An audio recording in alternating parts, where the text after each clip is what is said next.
De cette boutique, il ne reste que des débris de frigo calcinés. Tout est parti en fumée, tout comme Thompson, frigoriste et propriétaire de ce local depuis plus de 30 ans. Selon les témoins, le feu se serait déclaré alors qu'il se trouvait dans son bureau. Pris au dépourvu, il aurait tenté, dans un premier temps, de sauver ses économies avant d'être piégé par les flammes. Malheureusement, il n'a pas réussi à s'échapper. Il tapait pour moi, il appelait Thompson. Parce que quand je suis venu avec la fumée, j'ai traversé pour chercher mon casque. Donc je sors, j'entre, je ressors prendre l'air dehors.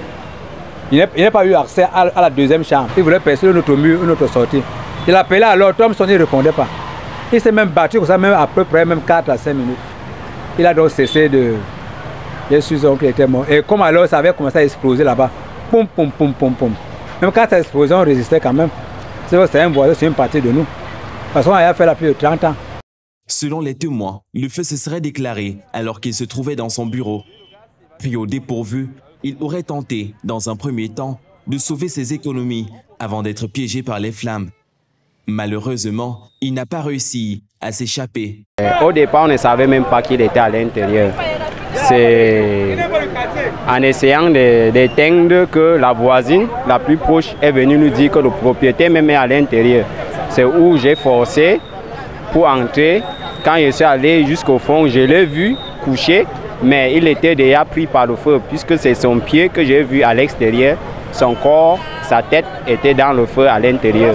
Face à l'ampleur du sinistre, les populations riveraines ont essayé, en attendant l'arrivée des sapeurs-pompiers, de contenir l'incendie en jetant du sable sur les flammes. Mais leurs efforts n'ont pas suffi pour sauver la victime.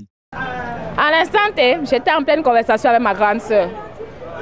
Et quand on m'a dit ça, j'ai balancé le téléphone, je le sais où.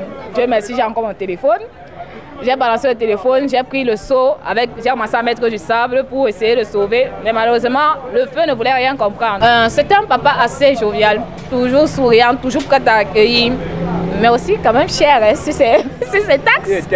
Le corps de Sir Thompson a été transporté à la morgue.